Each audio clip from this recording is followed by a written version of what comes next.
Maulana Azad national Urdu university کے اس تعلیمی programme میں میں محمد ظفر الدین آپ سب کا خیر مقدم کرتا ہوں۔ آج ہم معروف اردو مترجمین اور ان کی خدمات کے موضوع پر گفتگو کریں گے۔ یوں تو اس موضوع کا کئی شعبوں مثلاً شعبہ اردو، شعبہ ترجمہ، شعبہ صحافت سے بھی تعلق ہے اور اردو میں علم و ادب اور دانشوری کی روایت میں دلچسپی رکھنے والے تمام لوگوں کے لیے یہاں معلومات موجود ہیں، لیکن ہمارے اصل مخاطب ایم.اے. ترجمہ کے طالب علم ہیں، اس لیے کہ یہ موضوع ان کے پہلے سیمسٹر کے پرچہ اول میں شامل ہے۔ عزیز طلباء و طالبات، اردو زبان میں ترجمے کی روایت بہت قدیم ہے، بلکہ یہ کہنا صحیح ہوگا کہ اردو میں ترجمے کا آغاز اردو زبان میں شعر و ادب کے آغاز کے ساتھ ہی ہو گیا تھا، کیونکہ جن افراد نے اردو میں شعر و ادب کی تخلیق شروع کی ان کی اصلی زبان اس وقت فارسی تھی، اور جن اولین ادیبوں اور شعراء نے فارسی اثرات کے تحت اردو شاعری اور ادب کی تخلیق کی، انہوں نے بے شمار فارسی اشعار اور کئی فارسی تصانیف کو بھی اردو میں منتقل کیا۔ اس طرح اردو زبان کے اولین مترجمین بھی وہی ہیں جنہوں نے اردو میں ادبی سفر کا آغاز کیا تھا۔ ان مترجمین میں شاہ میرا جی خدا نما، ترجمہ تمہیدات حمدانی، ملا وجہی، صبرس فارسی کتاب دستور الشاخ کا ترجمہ، شاہ ولی اللہ قادری، ترجمہ معرفت السلوک، فضل علی فضلی، کربل کتھا روضۃ الشہداء کا ترجمہ، ملک خوشنود، جنت سنگھار، ہشت بہشت کا ترجمہ وغیرہ شامل ہیں۔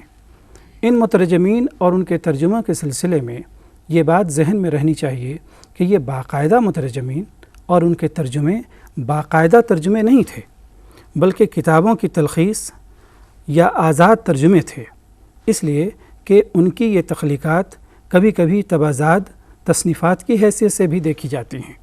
ظاہر ہے اس وقت تک ترجمہ نگاری کے کوئی اصول مرتب نہیں تھے، اور نہ ہی یہ مترجمین کسی باقاعدہ اصول و ضوابط کی پابندی کرتے تھے۔ ہندوستان میں یورپیوں کی آمد کے بعد عیسائیوں نے اپنے مذہب کی تبلیغ کے لیے اپنی مذہبی کتابوں کو ہندوستانی زبانوں میں منتقل کرنا شروع کیا۔ اس طرح 18ویں صدی کے وسط میں انجیل و توریت کے اردو ترجمے شائع ہوئے۔ مذہبی کتابوں کے اردو ترجمے کے سلسلے میں سب سے پہلے جس مترجم کا نام سامنے آتا ہے وہ بنجامن شلٹر ہے، جو ڈنمارک کا ایک پادری تھا۔ اس نے 1739 میں انجیل کا ترجمہ شروع کیا اور 1741 میں مکمل کیا۔ ادبی و مذہبی تراجم کے علاوہ اردو میں علمی و سائنسی کتابوں کے ترجمے کا کام بھی فورٹ ولیم کالج کے قیام کے بعد شروع ہو گیا، جس میں خالص علمی بنیادوں پر اردو زبان میں دیگر زبانوں کی سائنسی و علمی تصانیف کا ترجمہ ہونے لگا، اور اس کام میں مختلف مترجمین نے اپنا حصہ ادا کیا۔ فورٹ ولیم کالج کے مترجمین سے لے کر آج تک ہندوستان میں ترقی اردو بیورو، موجودہ قومی کونسل برائے فروغ اردو زبان، جامعہ عثمانیہ، ادارہ ادبیات اردو، انجمن ترقی اردو ہند، اور پاکستان میں مقتدرہ قومی زبان کراچی و اسلام آباد کے مترجمین تک اردو مترجمین کی ایک طویل فہرست ہے، جس کو مکمل طور پر ترتیب دینا مشکل ہی نہیں، ناممکن ہے۔ ترجمے کے اس طویل سفر میں کتنے مترجمین نے اس اہم کام میں حصہ ادا کیا اور ان کی صحیح تعداد کیا تھی، اس کا تعین بہت مشکل ہے۔ کتنے ہی افراد ایسے ہوں گے جن کے ترجمے موجود ہیں لیکن ان کے نام معلوم نہیں۔ کتنے ہی مترجمین ایسے بھی ہوں گے جن کے تراجم اور ان کے نام دونوں ہی نامعلوم ہیں۔ آج میں اردو کے چند اہم اور معروف مترجمین اور ان کے تراجم کا تعارف کرانے کی کوشش کروں گا، تاکہ ترجمہ کے طالب علم اور اس میدان میں کام کرنے والے اپنے بعض اولین پیش روؤں اور ان کے کارناموں سے واقف ہو جائیں۔ ناظرین، سب سے پہلے میں جان گلکرسٹ کا نام لینا چاہوں گا۔ جان گلکرسٹ فورٹ ولیم کالج میں ہندوستانی زبان و ادب کے پروفیسر اور اردو زبان و ادب کے ماہر تھے۔ انہوں نے اپنے دور میں فورٹ ولیم کالج کے لیے تقریباً 63 کتب تیار کروائیں اور تقریباً 15 کتابیں لسانیات اور قواعد سے متعلق خود تحریر کی یا ترجمے کیے۔ ہندوستانی زبان کے قواعد ایک انتہائی اہم اور یادگار کتاب ہے، کیونکہ یہ وہ پہلی تصنیف ہے جس میں اردو ہندی طباعت ہمیں دکھائی دیتی ہے۔ اس کتاب میں جان گلکرسٹ نے ولیم شیکسپیئر کے 2 مختلف ڈراموں شاہ ہنری ششم اور ہیملیٹ کے ایک حصے کا اردو ترجمہ بھی پیش کیا ہے۔ جان گلکرسٹ محسن اردو ہیں یا انہوں نے صرف سیاسی مصلحتوں اور دولت کی خاطر یہ کام انجام دیا تھا؟ اس موضوع پر ہمارے محققین میں اختلاف پایا جاتا ہے، لیکن اس بحث سے قطع نظر جان گلکرسٹ کی یہ خدمات اردو زبان و ادب کو ایک نیا رخ دینے اور اردو کے اسلوب میں ایک واضح تبدیلی لانے کا سبب بن گئی۔ ڈاکٹر جان گلکرسٹ کا ایک اہم کارنامہ یہ بھی ہے کہ باغ و بہار کے مصنف میر امن دہلوی، آپ نے ان کا نام ضرور سنا ہوگا، میر امن دہلوی نے جب احمد شاہ درانی کے حملے کے دوران گھر بار لٹ جانے کے بعد دہلی سے عظیم آباد یعنی موجودہ پٹنہ منتقل ہو کر وہیں سکونت اختیار کر لی تھی، انہیں جان گلکرسٹ نے گوشے گمنامی سے نکالا اور دنیا کے سامنے ایک نابغہ روزگار ہندوستانی مصنف و مترجم کی حیثیت سے پیش کیا۔ میر امن دہلوی کے بارے میں اردو ادب کے عام طالب علم انہیں صرف باغ و بہار کے مصنف اور اردو ادب میں سادہ اور سلیس ہندوستانی زبان کے استعمال کے بانی کی حیثیت سے جانتے ہیں۔ بے شک میر امن نے باغ و بہار میں ٹھیٹھ ہندوستانی زبان کا استعمال کیا ہے، دلی کی بول چال کی زبان اور محاورے بڑی خوبصورتی سے استعمال کیے ہیں اور ان کی تحریر انتہائی سادہ اور عام فہم ہے، لیکن میر امن کے بارے میں یہ بات بھی حیرت انگیز ہے کہ وہ ایک انتہائی قابل مترجم تھے۔ انگریزی زبان اور دیگر علوم سائنس میں انہیں کافی شدھ بدھ تھی۔ فورٹ ولیم کالج میں ملازمت کے دوران میر امن نے 2 کتابیں تصنیف کی جنہیں کافی شہرت حاصل ہوئی۔ ان میں سے ایک باغ و بہار، جس کے دیباچے میں میر امن نے یہ وضاحت کی ہے کہ یہ قصہ چہار درویش کا ترجمہ ہے، فارسی قصہ چہار درویش کا ترجمہ ہے۔ باغ و بہار نہ صرف میر امن کا شاہکار ہے بلکہ پورے اردو ادب میں اسے غیر معمولی مقام حاصل ہے۔ اس کے ترجمہ کا کام 1801 میں شروع ہوا اور 1802 میں مکمل ہوا اور اسی برس یہ داستان شائع ہوئی۔ میر امن کی دوسری مشہور کتاب گنج خوبی ہے۔ یہ کتاب ملا حسین وائس کاشفی کی فارسی تصنیف اخلاق محسنی کا اردو ترجمہ ہے، جس کو میر امن نے 40 ابواب میں ترجمہ کیا ہے۔ کلکتے سے واپس آ کر میر امن دہلوی حیدرآباد دکن میں نواب فخر الدین خان شمس الامراء کے یہاں ملازم ہو گئے اور یہاں انہوں نے سائنس علوم سے متعلق کئی کتابوں کا ترجمہ کیا۔ شمس العلماء سید علی بلگرامی 18 زبانوں کے ماہر تھے۔ حیدرآباد دکن سے پینشن لے کر انگلینڈ چلے گئے۔ تدریس و تحقیق کی ایک طویل مصروفیت کے بعد وطن واپس ہوئے۔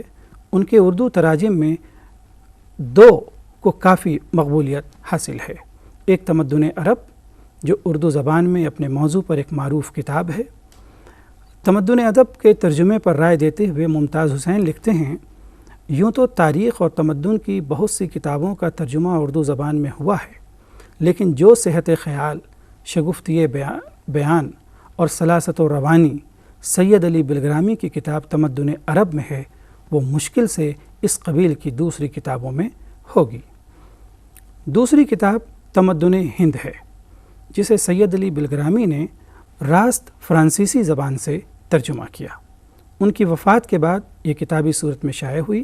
یاد رہے کہ سید علی بلگرامی نے اس کتاب کا ترجمہ حیدرآباد دکن کے نواب میر عثمان علی خان کی فرمائش و سرپرستی کے تحت کیا تھا۔ اب آئیے ڈپٹی نذیر احمد کی طرف چلیں۔ ڈپٹی نذیر احمد دہلوی اردو ادب میں جدید اسلوب کو متعارف کرانے والوں میں شمار کیے جاتے ہیں۔ اب تک کی تحقیق کے مطابق وہ اردو کے پہلے ناول نگار بھی ہیں۔ بحیثیت مترجم مولوی نذیر احمد نے اہم کارنامے انجام دیے۔ نذیر احمد کے بعض ناولوں کے متعلق یہ بات سمجھی جاتی ہے، کہی جاتی ہے کہ وہ مکمل طور پر تبازاد نہ ہو کر کسی نہ کسی انگریزی ناول سے ماخوذ ہیں۔ ڈپٹی نذیر احمد نے ادبی تخلیقات کے علاوہ بعض قانونی و علمی تراجم بھی کیے۔ ڈپٹی نذیر احمد نے قرآن مجید کا بھی آسان اور نہایت سادہ زبان میں ترجمہ کیا۔ اس سلاست و روانی اور سادگی کو قائم رکھنے میں کہیں کہیں ان سے چوک بھی ہوئی اور وہ مذہبی لوگوں کے عتاب کا شکار بھی ہوئے۔ ڈپٹی نذیر احمد اگرچہ انگریزی میں بہت زیادہ لیاقت نہیں رکھتے تھے، لیکن ترجمہ کرنے کا ان میں ایک خاص ملکہ تھا۔ طلباء و طالبات، آئیے اب مرزا ہادی حسن رسوا کی باتیں کریں۔ مرزا نے 1884 میں دارالترجمہ جامعہ عثمانیہ حیدرآباد دکن کے لیے رسالہ اصول علم کیمیا نامی ایک سائنسی کتاب کا انگریزی سے اردو میں ترجمہ کیا۔ اس سے قبل بھی انہوں نے افلاطون اور ارسطو کی تصانیف کے اردو تراجم کیے تھے، جس کے باعث وہ علمی حلقوں میں نمایاں ہو چکے تھے۔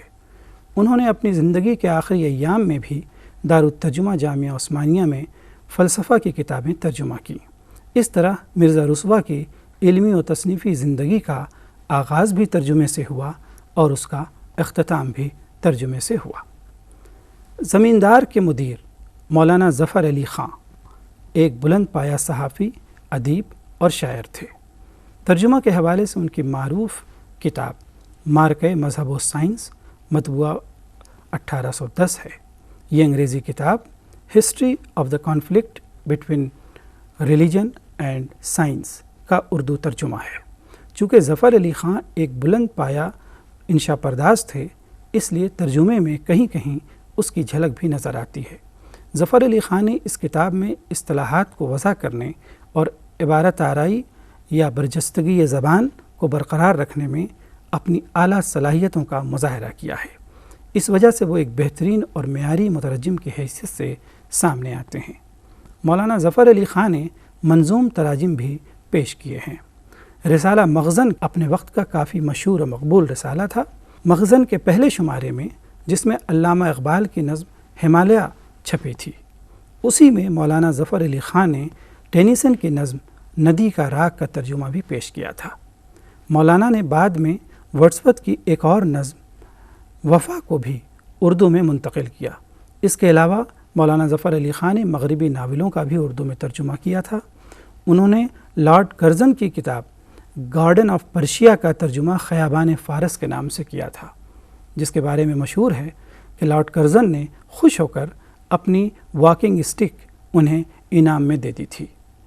دارالترجمہ جامعہ عثمانیہ کے ابتدائی دور میں مغربی علوم کی تصانیف کو اردو میں منتقل کرنے کے لیے جن عالموں کا تقرر عمل میں آیا تھا، ان میں مولانا ظفر علی خان کا نام بھی شامل ہے۔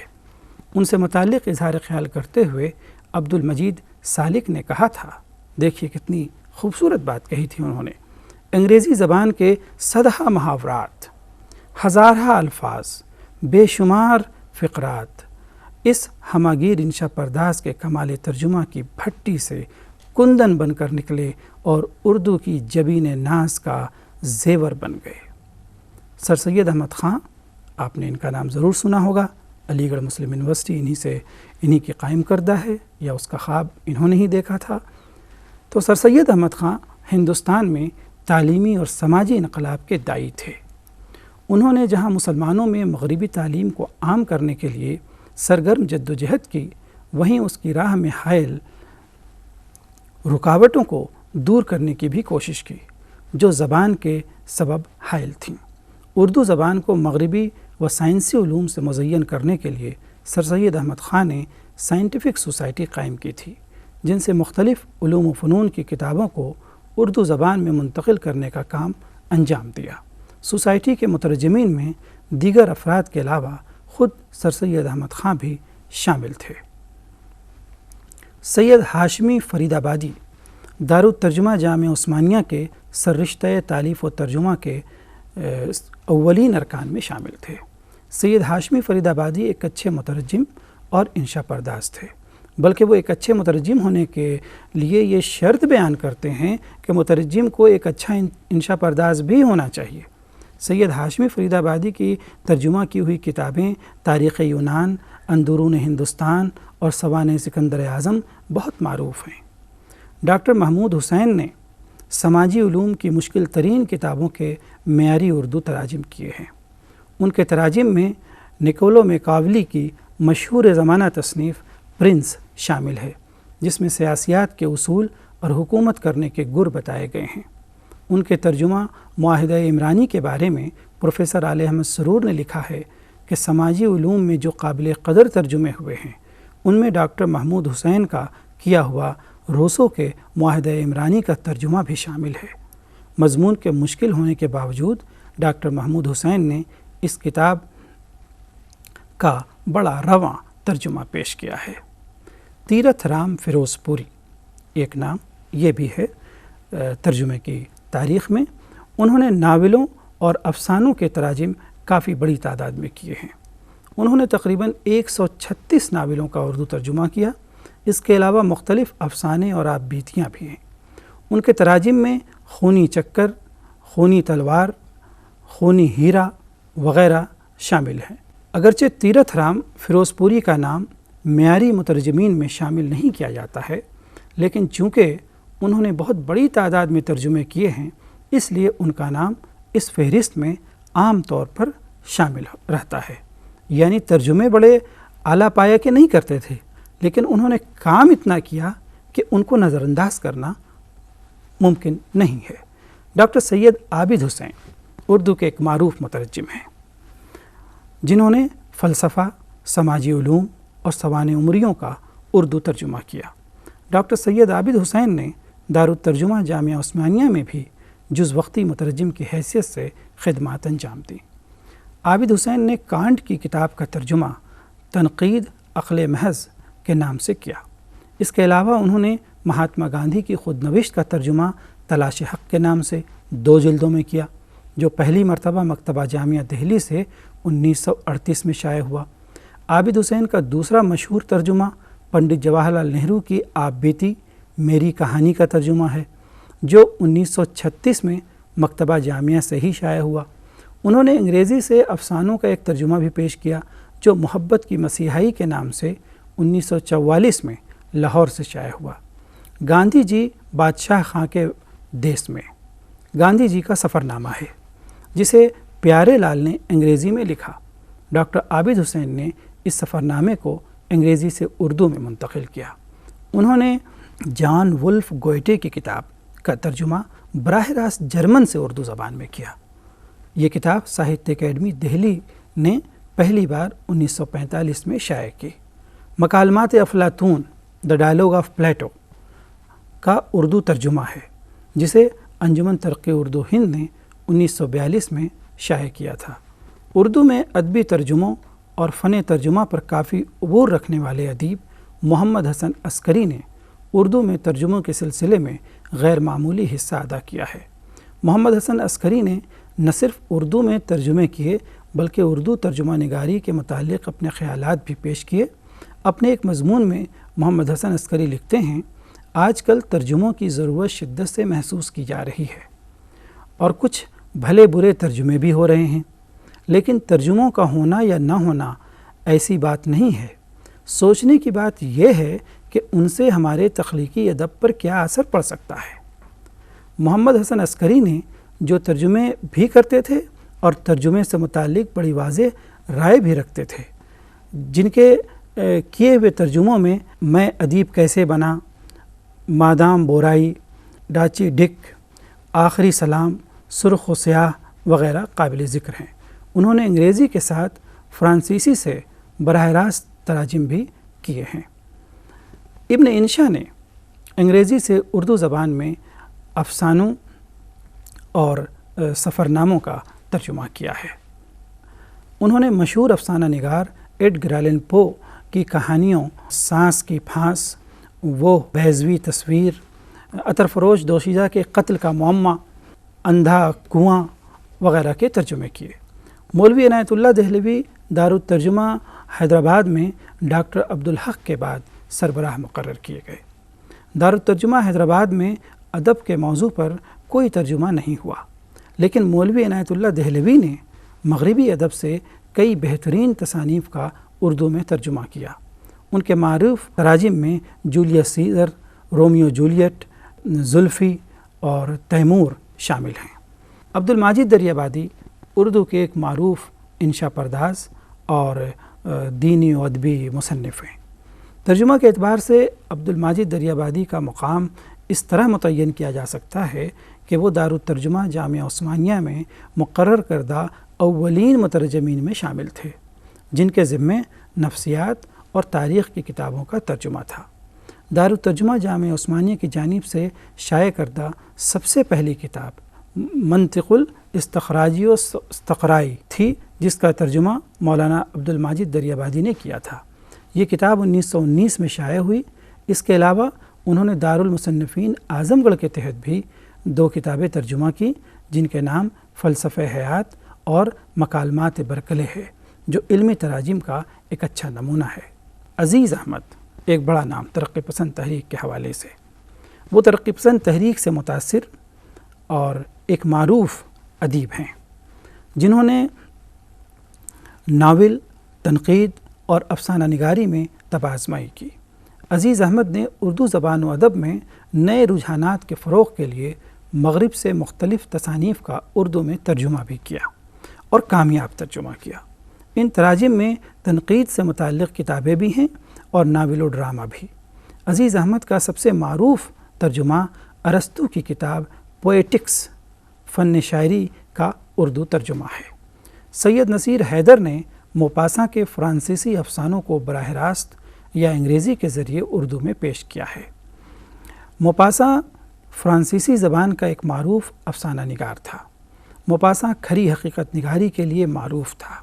نصیر حیدر نے موپاسا کے ایسے ہی افسانے منتخب کر کے ترجمہ کیے، جن میں موپاسا کی نجی زندگی کے المناک سانحات اپنی چہرہ نمائی کرتے ہیں۔ سید نصیر حیدر کے ان تراجم نے اردو افسانہ نگاری پر بھی اثر ڈالا۔ سعادت حسن منٹو اردو ادب کے ایک اہم اور متنازع افسانہ نگار ہیں۔ انہوں نے اپنی افسانہ نگاری کا آغاز ہی تراجم سے کیا۔ منٹو کے کیے ہوئے تراجم میں بغیر اجازت انگریزی افسانوں کا ترجمہ، روسی افسانے، گورکی کے افسانے اور آسکر وائلڈ کے ڈرامے کا ترجمہ سویرا یادگار ہیں۔ سید عابد علی عابد بھی اردو ترجمے کا ایک اہم نام ہے۔ سید عابد علی عابد، انہوں نے تنقید اور دیگر موضوعات پر کافی ترجمے کیے۔ شاہد احمد دہلوی نے اردو خاکہ نگاری کو ایک نیا رنگ دیا اور بعض عالمی سطح کے ڈراموں، افسانوں اور ناول کے اچھے ترجمے کیے ہیں۔ مولانا عبدالمجید سالک اردو زبان کے ایک معروف ادیب اور مترجم ہیں۔ وہ ادبی ترجمے کے بارے میں اپنے خیالات یوں بیان کرتے ہیں: ادبی ترجمے چونکہ ان کتابوں، افسانوں یا ادب پاروں کے ہوتے ہیں جن کے لکھنے والے زبان و ادب کے فنکار ہوتے ہیں، اس لیے ان کا ترجمہ بھی فنکارانہ ہونا چاہیے۔ یوں ہی اٹھا کر سیدھے صبحاؤ ادبی شاہپاروں کا ترجمہ کر دینا اس فن لطیف پر ظلم ہوگا۔ مولانا عبدالمجید سالک نے ٹیگور کو اردو میں متعارف کرانے میں بڑا اہم رول ادا کیا ہے۔ چترا ربندر ناتھ ٹیگور کا ایک ڈرامہ ہے جس کو مولانا عبدالمجید سالک نے انگریزی سے اردو میں منتقل کیا۔ انہوں نے ٹیگور کے ناولوں باغبان اور نیا چاند کے بھی ترجمے کیے۔ چلتے چلتے یہ بتاتا چلوں کہ نظم طباطبائی بھی اردو زبان کی ایک معروف شخصیت ہیں۔ ان کی نظم شام غریباں ولیم گرے کے مرثیہ چرچ یارڈ کا ترجمہ ہے۔ بہت ہی مشہور نظم ہے، بہت ہی مشہور مرثیہ ہے، بہت ہی دلدوز اس میں اس کا بیانیہ ہے، اس کا انداز ہے، جسے اسی شدت کے ساتھ اسی معیار پر لے جاتے ہوئے نظم طباطبائی نے ترجمہ کیا شام غریباں کے نام سے۔ ہارون خان شیروانی نے دستور ہند کا ترجمہ کیا، جسے ساہتیہ اکیڈمی نے شائع کیا۔ انہوں نے تاریخ کی کتابوں کے بھی تراجم کیے ہیں۔ نیاز فتح پوری کا نام آپ نے یقیناً سنا ہوگا، بہت معروف ادیب، بہت معروف صحافی، ادبی صحافی۔ انہوں نے گیتانجلی کا ترجمہ کیا۔ مظہر الحق علوی نے انگریزی کے پاپولر ناولوں کے تراجم کیے۔ شمس الرحمن فاروقی، آپ ان سے یقیناً واقف ہوں گے، انہوں نے بوتیقہ کو شعریات کے نام سے ترجمہ کیا، جسے قومی کونسل برائے فروغ اردو زبان نے شائع کیا۔ جمیل جالبی نے بوتیقہ اور ایلیٹ کے مضامین ترجمہ کیے۔ شمیم حنفی نے مولانا ابوالکلام آزاد کی مشہور زمانہ تصنیف انڈیا ونس فریڈم کا ہماری آزادی کے نام سے ترجمہ کیا، جو اپنی سلاست اور روانی کے اعتبار سے اردو کے اچھے ترجموں میں شمار کیا جاتا ہے۔ پروفیسر عبدالستار دلوی نے متعدد مراٹھی ادب کے تراجم کے ساتھ رفیق زکریا کی کتاب اقبال پوئٹ اینڈ پولیٹیشین کا اقبال شاعر اور سیاستداں کے عنوان سے ترجمہ کیا۔ ان کے علاوہ ہندی اور مختلف علاقائی زبانوں خاص طور پر بنگالی، کنڑ، تیلگو وغیرہ سے بڑی تعداد میں تراجم ہو رہے ہیں، جن کی فہرست اور وضاحتی اشاریے کا احاطہ محض ایک لیکچر میں نہیں کیا جا سکتا، مگر مجھے یقین ہے کہ ہمارے ناظرین کو اس مختصر سی گفتگو کے دوران اردو مترجمین اور ان کے اہم تراجم کا کچھ نہ کچھ اندازہ ہو چکا ہوگا۔ اسی امید اور توقع کے ساتھ آپ سے رخصت ہوتا ہوں۔ شکریہ۔ مزید معلومات یا اس موضوع پر کسی وضاحت کے لیے آپ مجھ سے اس پتے پر رابطہ قائم کر سکتے ہیں۔ پروفیسر محمد ظفر الدین، شعبہ ترجمہ، مولانا آزاد نیشنل اردو یونیورسٹی، حیدرآباد 50002، آندھرا پردیش۔ بہت بہت شکریہ۔